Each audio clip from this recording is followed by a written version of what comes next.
Mini episode 1487 of the FDH Lounge is brought to you by Sportsology, delivering unconventional columns and webcasts about sports, TV, music, movies, and more. Follow them on the web at sportsology.com. The FDH Lounge. You want to schedule your life around it.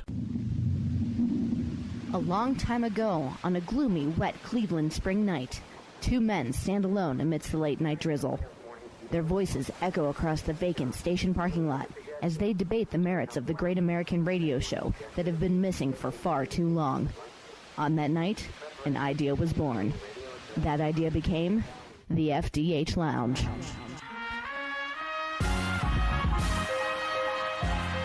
Welcome to the FDH Lounge. Hello everyone, welcome to FDH Lounge mini episode 1487. This is FDH Managing Partner Rick Morris here with one of our favorite FDH Lounge dignitaries, our good friend FDH Hoops analyst Ben Shue, and we are here today breaking down the 2022 NBA Draft, giving you a little bit of a preview of what's to come.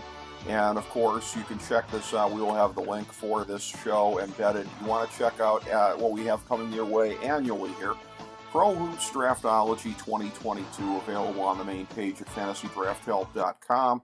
There you will see my mock draft, you will see our rankings, you will see all of the great coverage from fantasydrafthelp.com, the FDH Lounge, and Sportsology. So without any further ado, my good friend Ben Shue for what should be an interesting discussion of, I think this is a pretty good draft class, Ben Shue. You've got 3 or 4 players that could be earmarked for greatness, and a couple right behind them there that need to have some things go their way, but could have some pretty high upside as well.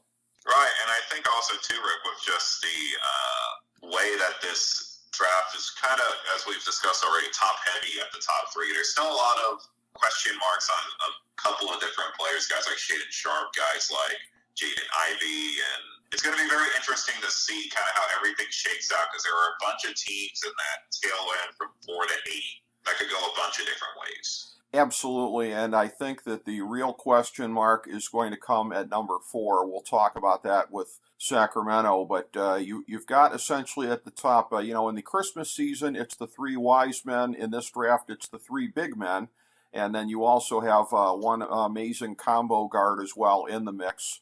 But commonly expected to be the first 4 players going overall, and presently I have them going in this order. And that would be Jabari Smith, the combo forward from Auburn, really sweet shooting 6'10" player who is evoking a lot of comparisons to, yes, Kevin Durant. Chet Holmgren, the outstanding center from Gonzaga. You might see him playing some power forward in the near term, as he is all of these are almost comical dimensions, 7 foot, but 195. But a do-it-all player, somebody that famously crossed over Steph Curry a couple of years ago at one of his camps here, put the moves on him. Just a truly amazing player in that frame. Paolo Banchero, the center/power forward from Duke, 6'10", 250. He may not quite have the ceiling of Holmgren, but some think he's got a higher floor because of Holmgren's potential to get pushed around by the rim. And then the combo guard that I was referring to, Jaden Ivey from Purdue, 6'4", 195. This is somebody who can play either spot there in the backcourt. And commonly, there tends to be a line drawn underneath those 4 guys. It's not necessarily a consensus, Ben Shue, but that seems to be the first tier according to many of the scouts and authorities out there. Right, and pretty much for this draft, the first 3 of Holmgren, Banchero, and Jabari Smith have pretty much been locked in for most of this, kind of timeline of college basketball going into the mocks. And it's going to be really interesting to see with Orlando having the first pick. They could kind of go either way with Smith or with Chet Holmgren, who was teammates with Jalen Suggs at one point in their high school career. So it's going to be interesting. It kind of feels like OKC will take either guy, whoever falls to them. And Houston's pretty locked in with Banchero. It's going to be interesting to see with Sacramento at the 4 pick where they kind of go, because it's weird. The one guy you would think in a draft for Sacramento, big guys that they desperately need, they literally fall into the one spot where there isn't really any big guys to speak of. That is really kind of interesting. And again, if they had a way to trade up, I'm sure they'd like to, but they're in a spot here. It's really kind of weird. They made a deal that a lot of people really ended up panning after the fact here of moving Halliburton to Indiana. And again, they wanted to get Sabonis in there. They wanted him in the front court, but again, they're still they're set in the backcourt. That's the reason that they made that move, and that they didn't want to do that many three-guard sets. And they're in a spot here where, hands down, if they stick in that spot, the best player is Jaden Ivey. And I'm seeing some speculation that they could stay in that spot and take Keegan Murray, the power forward from Iowa, who fits what they need up front a little bit more. Positionally, and you and I, for many years going back, have criticized Sacramento for having a mismatched roster and not paying attention to what their needs are when they draft guys. The needs-based pick would be somebody closer to Keegan Murray. But by the same token, can you pass up Jaden Ivey in that spot there, even if it means you might have to trade somebody else on the roster to fill some of the holes in the front court? Right, and I think it's an interesting scenario in Sacramento too, just because I know their owner, Vivek Ranadive, really has put out the mantra that he wants to make the playoffs next season. And it kind of feels like the move would be to take Ivy and then try and move one of your other pieces. But the issue that we've discussed already, Rick, is that they've fallen into is they're taking the same guy constantly, and just nothing ever seems to fit. So Murray would probably be their best player. My only fear of him, he's undersized, but doesn't really. He's kind of like the prototypical kind of 3-and-D guy in today's NBA. And I always wonder with the fourth overall pick, if you really want to put your eggs in a basket for a guy who's kind of a tweener at periods of time during his college career. Yeah, that's a very good point. And I think medically speaking, there are different forms of amnesia, long-term and short-term. For those in the Sacramento front office, their specific form of amnesia is whoever they took last year, because they never tend to take into account what the roster looks like, who they've put their investments in. Their focus is just purely on best player available. And again, for once, I couldn't criticize them for taking Ivy, because I think it is a choice between value and anything else there in that spot, and I think you always go value. So even if you have to make another move subsequently to fit Ivy onto the roster, I would do that there rather than reaching for Murray, because I think that would be a reach in that spot, because he is one of any number of players that are interchangeable in the 5 through maybe about 12 spots there. You've got sweet shooting, Duke forward A.J. Griffin, Shaden Sharp, who, as you mentioned, the big mystery man of this draft. He was an early commit to Kentucky. He moved his eligibility up a year, but Calipari never put him in the rotation. Hoped and prayed he'd come back for 2023. That was not the case. A shooting guard with amazing athleticism, amazing gifts, but again, no recent tape on him. Benedict Mathurin from Arizona, an excellent player from Canada. Great swing man who can be a 3-and-D player and maybe even a little bit better.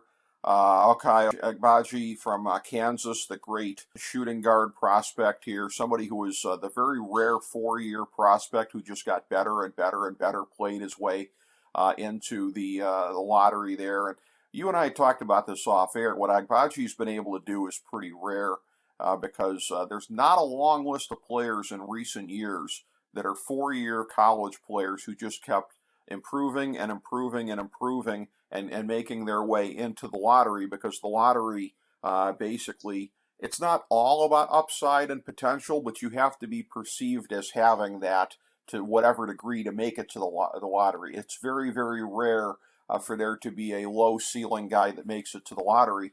And Agbaji might have been considered that a year or two ago, but he's not considered a low ceiling guy anymore. Right, and I think the major thing with him is that he's a very good outside shooter. He can play the perimeter defensively very well. He's a great complementary piece in a rotation for any sort of these up-and-coming teams. And I'll say this too, I've seen some scenarios with just in general, Rick, that he can be taken in the midpoint of the lottery, but I've even seen some mocks of him fall out at the tail end of the lottery too. So he's kind of a little bit everywhere in this draft, as some of the European kids, the Osmond Jangs and the Dyson Daniels guys, are starting to bounce up a bit. And because of that, it's going to be interesting to see where he ultimately lands. He could end up on a playoff team. He could end up on a team that just missed the playoffs. So it's going to be very interesting to see his overall discussion, sort of where he will go in this draft. Very much agreed. And yes, the players outside of the NCAA crop are impacting the draft here at this point. As you mentioned, Dyson Daniels, probably the best of the players from G League Ignite as far as a draft prospect as of right now. Internationally, as you mentioned, Ousmane Dieng, the French player coming into the draft, he's really been rising up the ranks here. So that's throwing it into a little bit of a flux here as we get into sort of the silly season here of the lead up to the draft. And on a conference basis, the most interesting conference to me by far in this draft is the Big Ten, because you have a couple of very, very rare stories.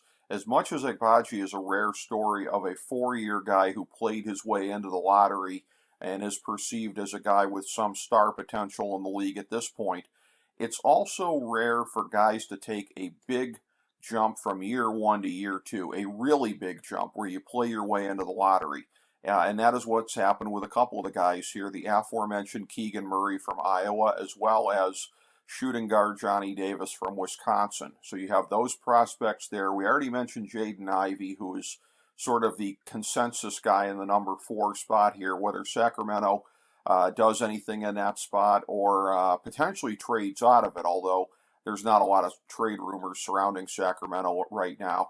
And the other player that I would put in the Big Ten mix here, somebody who has risen up the draft boards fairly decently in recent months, Malachi Branham from Ohio State, who I had been covering this kid, writing a draft column for GoGTS, and I would urge everybody out there to go check out some of the draft coverage there, and noted that this is a kid who, look, he's never going to be the best player from his high school because he went to St. Vincent St. Mary, which is LeBron's high school, of course, but still has a chance to be a star in the NBA. And this is a guy who produced pretty well at Ohio State. But for my team, the Cavs, sitting at 14, that guy sounds like a sweet spot kind of a guy because he's already somewhat kind of plug and play for a rookie. I mean, not completely, but he's not really a big developmental guy either. This is a guy who can start getting minutes year 1 and still has room to grow from there and is a pretty good shooter. So that's a guy that really has the mix of ceiling and floor that I find intriguing. Right, and I think the big sort of middle of this draft are a lot of guys who were kind of unheralded because this was a kind of a weird college basketball season that was very top-heavy with teams like Duke and Gonzaga. And it feels kind of like there's not a lot that is known about some of these players.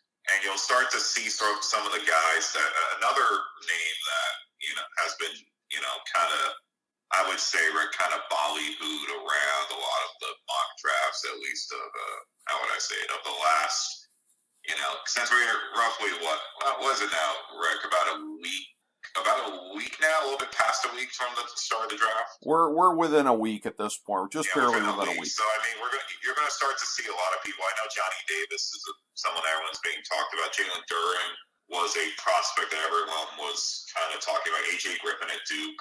So there's a lot of guys who are in the middle of the draft, and also if you talk about the tail end of the draft, guys like Ty Washington, E.J. Liddell, and guys like Blake Wesley and even Bryce McGoverns of Nebraska. So it seems like to me there's going to be a lot of guys at the tail end of this draft that not a lot of people have familiarity with, but are going to make big impacts. Yes, Ty Washington is considered, I think, at this point, potentially the best pure point guard, particularly since, again, Ivy is sort of a swing between point guard and shooting guard. And Dyson Daniels also can play either spot there. But Ty Washington, a 5-star recruit to Kentucky, is somebody that is very, very likely to go in the lottery. And what's interesting to me as well, you mentioned Jalen Duren. You've got him and Mark Williams, who are very much pure centers in a league where you don't see that as much anymore. So these are guys that, 10, 15 years ago, you could be talking about as legitimate prospects to go in the top 10. We don't tend to see that as much anymore unless it's guys like, again, Chet Holmgren's got a completely modern kind of a game. Duran and Williams are kind of throwbacks, but very valuable rotation pieces, particularly where they might be going in the mid-teens to possibly higher teens. And you look in there as well, an interesting wild card player from overseas, from Serbia, Nikola Jovic, who it's only one letter in his last name that changes the spelling from Denver's Joker there. So there's a lot of people making the lazy comparisons between them. But again, Jovic, he's a pretty good playmaker for his size, 6'11", and somebody with a pretty good offensive game. But as is always the case with the international players, it is always a little bit of a pig in a poke, looking at the footage there, going through the scouting reports of their game and projecting on how they're going to fit into the NBA. But this is a guy that I think could be a useful rotational player early on with a chance to be more than that. Right, and it's not surprising that the two teams that are very linked to it are San Antonio and Oklahoma City, teams with multiple picks in this first round. Yes. And another sort of, I would argue too, Rick, a storyline that it's going to be forgotten about because it's at the tail end of the first round, but we obviously got to talk about the G League Ignite kids, Jaden Hardy and Benjamin Beauchamp. Yes. Who are two guys who are kind of, they didn't have, they're part of year two of this whole G League Ignite experience. And even though Dyson Daniels is the guy everyone's talking about right now, he's been flying up the draft boards. I remember too, we talked about this 2 months ago, and he was barely even mentioned at the tail end, the middle to tail end of the first round, and now he's already in the lottery. So it's got to be interesting. I think Hardy, I would say, is probably the biggest question mark in this draft because he was a very hyped high school prospect, and he just didn't really get his feet wet with G League, and I didn't have a great season. But it's going to be interesting to see where he kind of goes and where Beauchamp goes because they are both sort of high-profile high school athletes who didn't have great seasons at G League Ignite, and then see how they do from the program because we have seen at least some of those guys who have been on G League Ignite, like Jalen Green, have had good seasons in the pros. Yes. And I'm very intrigued as well because, again, if you look at the profile on me, probably in the first paragraph would be that I'm always intrigued by whatever somebody's pedigree is. And you're talking about some high pedigree guys there, especially Hardy with the G League Ignite. And another guy who looks like he is potentially coming full circle and maybe working his way back into the late first round, if not maybe even the 20-ish area, is Patrick Baldwin Jr., who was a consensus lottery pick a year ago and probably high lottery pick. Ended up going to play at Milwaukee with his father's team. Ended up injured a good chunk of the year and underwhelming when he was on the court. But again, teams are circling back around to that pedigree and what was thought of him a year ago. So it's very, very interesting that teams are looking past what was a very underwhelming freshman year for him at the NCAA level and going back to what his potential may be. And again, you start getting into the 20s and you look at a guy like him and how many guys at that level have the upside or potential, two of my favorite words for this process, that Patrick Baldwin Jr. has. So this is a guy who's making a little bit of a comeback, sort of a post-hype candidate in his own draft class. Right, and I think too is like it's we always see this especially more like with the timeline now where you can't go straight from high school to the pros anymore. You're seeing these scouts going through a little bit more of a process of analyzing these guys at the first year or the second year, just in the totality of the G League, the overseas, and in college. And it's going to be also really interesting because I think the tail end of this draft in the first round is really interesting. You got Walker Kessler from Auburn as well, a 7-footer that I know is going to be either a good fit in Milwaukee or San Antonio, or even if you really want to push it there, got teams like Miami and Golden State who do need center help. It would be very beneficial for them to see what can happen. And the one thing that I always found that we haven't really gotten the opportunity to talk about is that this is despite Arizona, they were a really great team during the college basketball regular season. But just looking at mocks that I've seen recently, they're getting 3 guys in the first round at this point, if you include Dignitary and Christian Colaco. It's going to be very interesting to see, especially at the tail end of this draft, if there's any sort of someone that can come out of nowhere and be someone that can be part of a playoff rotation for some of these teams. Very much so. There are players late in the first round that can be very useful in that regard. And again, you mentioned Walker Kessler from Auburn, and him being a big-bodied center, 7'1", 255. That's a guy that could come in and play a very, very useful rotational role for somebody. And I look at some other players, too, that look like they're going to drop to the late first round.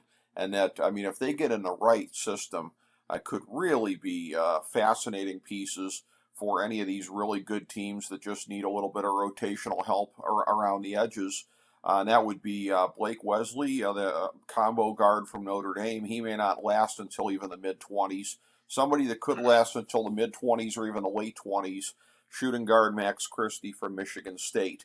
So there's a couple of guys in that mix there, that can really come in and do this. And Terry Eason from LSU, he has been rising up to potentially the fringes of the lottery as an athletic small forward prospect from LSU, actually a combo forward. So there are some very interesting interesting pieces. Too, Rick. Arguably one of the more intriguing prospects in that range too was Jalen Williams of Santa Clara.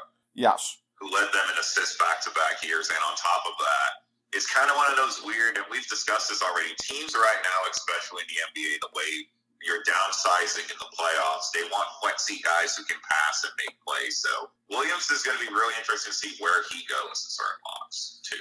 Very much so, and it's fascinating that you mention him, because I have to say this sets it up for what could be a real kind of who's on first moment when they are announcing the draft picks here for this year, as far as when Jalen Williams goes, and perhaps there will be a prop bet out there on which Jalen Williams, because yes, there are two.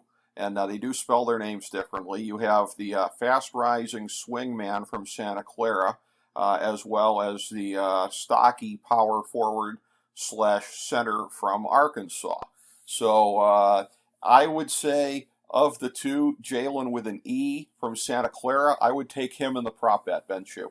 Yeah, I would think so too. And I mean, one guy that we love to talk about, Rick. We love these like late round picks that people could fall in love with. One of those guys is like Jake Larbria of Wake Forest. Who I know Wake Forest hasn't really done much in the college basketball world in recent memory.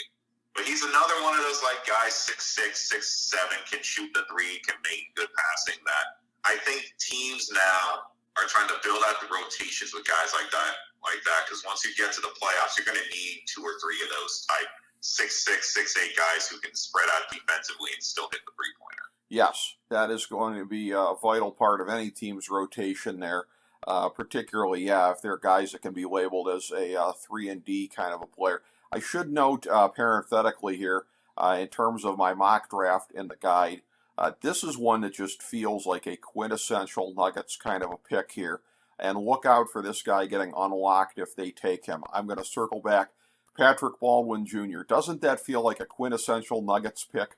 Take a guy like that. Yeah. To pair with Jamal Murray and Bones Highland, it would make a lot of sense. Yes. They love to gamble on guys and see if they can kind of unlock them. And that seems to be another guy who would really fit in that mold.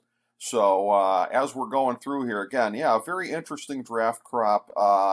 I should be, as we're mentioning this here, probably a little bit of a homer here for my burnt orange.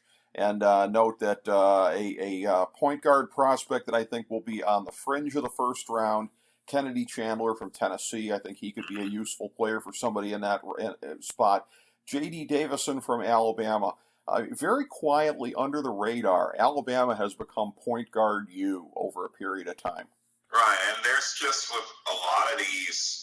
There's just so many guys, Rick, this year that you can tell they're not going to be superstar players, but they're at the same point of like they have the ability to crack a rotation and make some big plays. I mean, even if you go into like, let's say a little bit deeper on into the draft, you'll see guys like Christian Braun of Kansas, Kendall Brown of Baker, Wendell Moore Jr. of Duke, and I would be behooved if we didn't mention overtime and Gene Montero. So yes, and that's a guy in the mock. I'll tell you what. You know where I got him going? I got him going to Miami. That feels like a guy that they might like to get in there and really kind of unlock. Much like Denver, they are one of the big player development teams in the NBA. One guy too, I feel like even though we haven't talked about him, but I think it's going to matter a little bit later, is Jeremy Sochin of Baylor. Yes. He's one of those guys that he's now at the tail end of the lottery or just missing the lottery, who can do a lot on defense, but has that sort of like, I guess you could say Draymond Green build. They're very similar builds, 6'8", 6'9", about 220, 230. Mm-hmm. So it's going to be very interesting to see if Sochin has the ability or someone else in this draft has the ability to possibly play a Draymond style role for one of these other teams. Well, that's very interesting. And then a little bit of an overlap positionally, same school.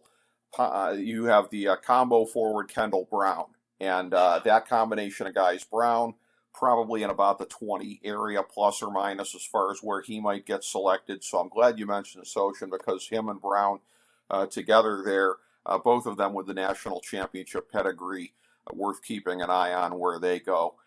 There is talk here, as I circle back to my Cavs, that in the second round, that one of the picks might be an international stash type pick here. Just send the guy overseas and hang on to the rights.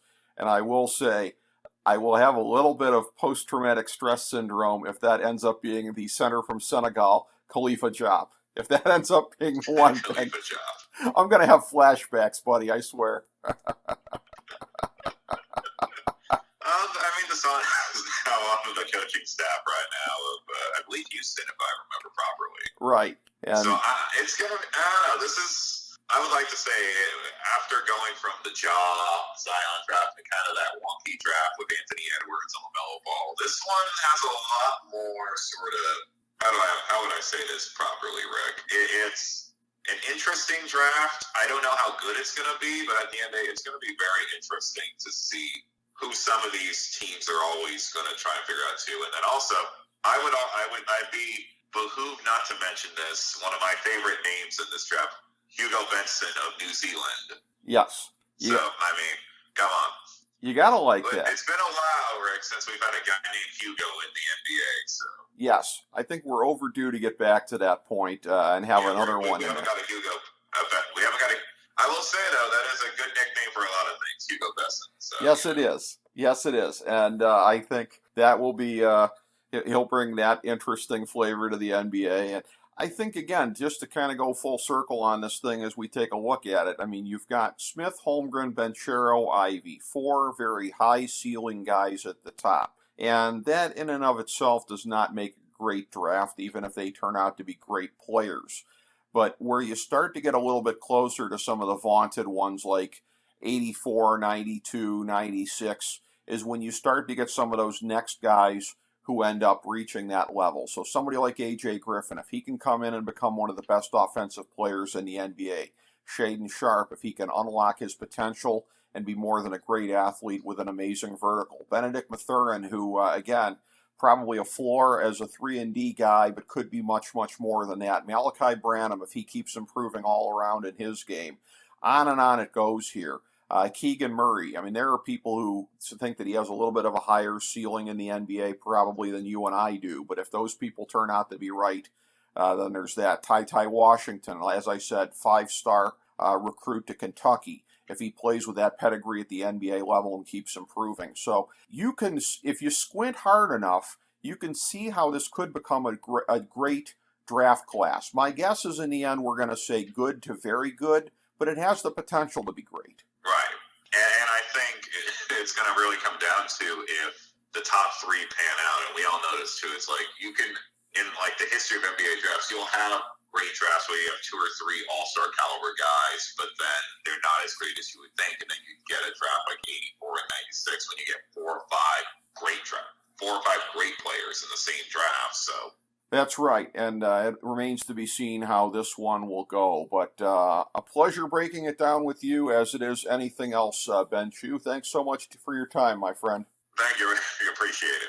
Thanks, buddy, and thank you, everybody, for tuning in to FDH Lounge Mini Episode 1487.